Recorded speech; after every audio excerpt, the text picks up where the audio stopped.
Materi PKN Bab 2 Kelas 8. Assalamualaikum anak-anak. Ayo persiapkan bukunya. Mari kita mulai belajar. Semangat.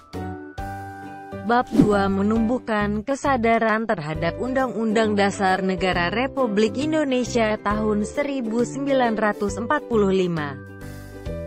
Sub kedua, kedudukan dan fungsi Undang-Undang Dasar Negara Republik Indonesia tahun 1945. Assalamualaikum warahmatullahi wabarakatuh.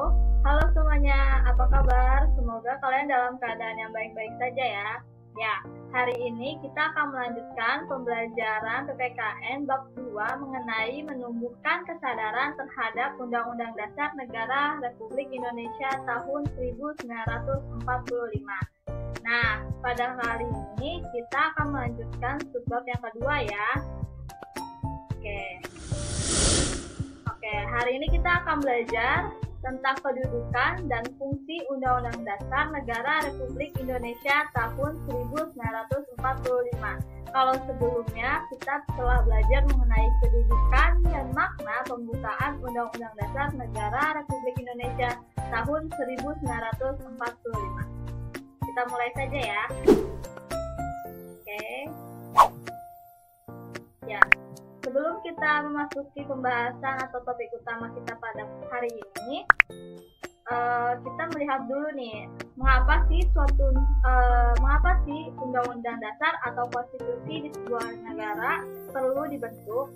Karena untuk membatasi wewenang atau kekuasaan dari para penguasa, sehingga para penguasa tidak berlaku atau tidak bertindak secara sewenang-wenangnya. Menurut pendapat Bright, hal-hal yang menjadi alasan suatu negara memiliki undang-undang dasar ada 4. Yang pertama, adanya kehendak para warga negara agar terjamin hak-haknya dan untuk mengatasi tindakan sewenang-wenang para penguasa. Ini merupakan poin paling utama mengapa suatu konstitusi atau undang-undang dasar dibentuk.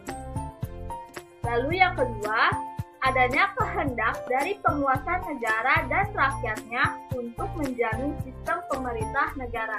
Jadi, di dalam Undang-Undang Dasar atau Konstitusi tersebut, dijaminlah bagaimana sistem pemerintah suatu negara akan dijalankan. Lalu yang ketiga, adanya kehendak para pembentuk negara agar terdapat kepastian tata cara penyelenggaraan negara.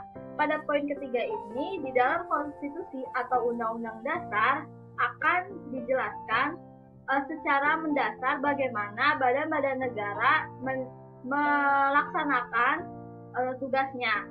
Lalu yang terakhir, adanya kehendak dari beberapa negara yang pada mulanya berdiri sendiri untuk menjalin kerjasama. Jadi, negara-negara di dunia pada saat ini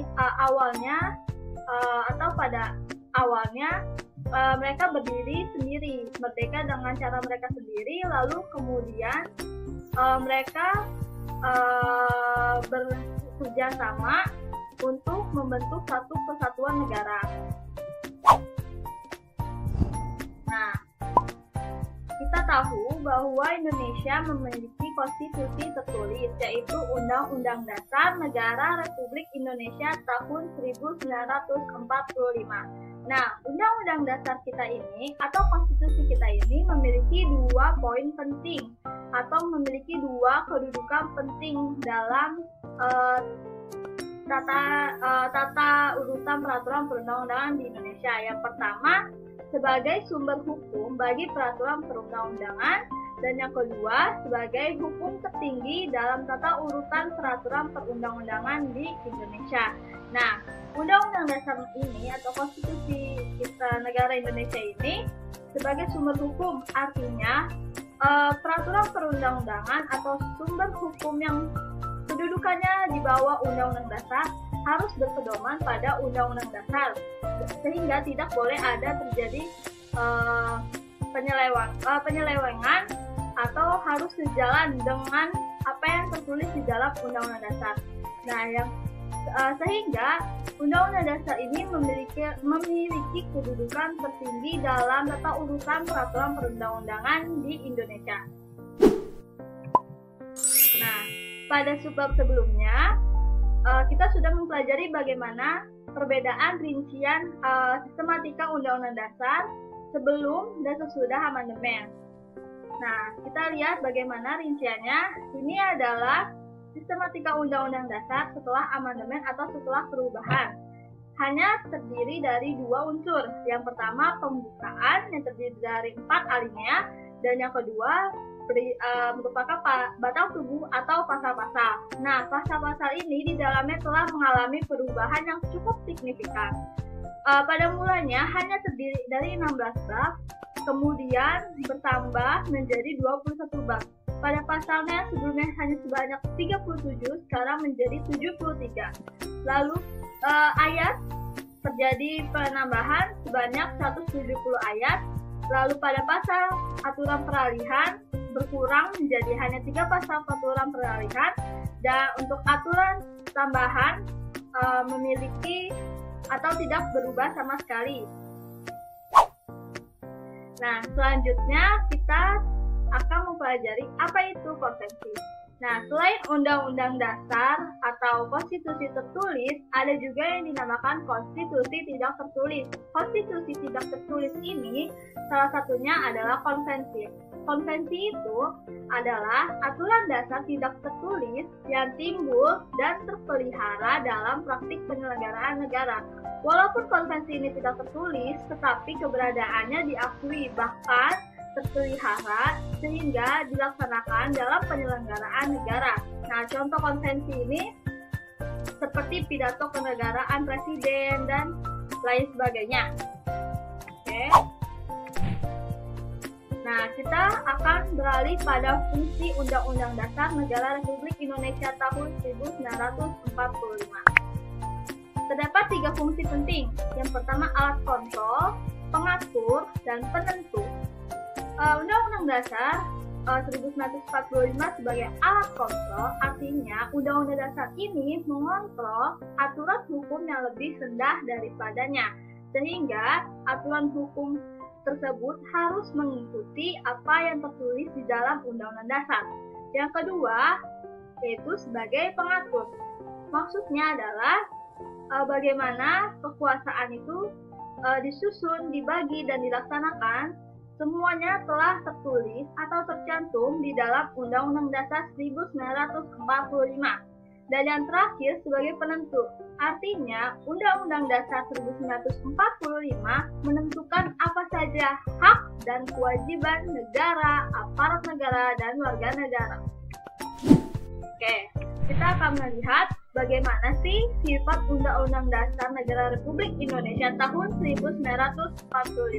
Terdapat 4 sifat dasar. Yang pertama tertulis. Kita tahu bahwa Undang-Undang Dasar Negara Republik Indonesia tahun 1945 merupakan konstitusi tertulis, sehingga atau ditulis dalam bentuk dokumen formal. Yang kedua singkat, artinya hal-hal yang tercantum di dalamnya dijelaskan secara singkat atau hanya berisi mengenai hal-hal yang mendasar. Dan yang ketiga artinya supel. Maksudnya apa sih? UUD ini dapat berkembang sejalan dengan zaman. Tapi walaupun supel, Undang-Undang Dasar Negara Republik Indonesia tahun 1945 juga bersifat rigid. Artinya dalam merubahnya harus melalui tata cara tertentu yang diatur sendiri di dalam Undang-Undang Dasar 1945. Nah, lalu bagaimana sih tujuan Undang-Undang Dasar Negara Republik Indonesia tahun 1945? Tujuannya adalah menciptakan kesepakatan untuk mengatur tata cara penyelenggaraan negara dan mengatur jalannya kekuasaan dengan jalan membatasinya melalui aturan untuk menghindari terjadinya kesewenangan yang dilakukan penguasa terhadap rakyatnya. Baik, sekian pembelajaran kita hari ini.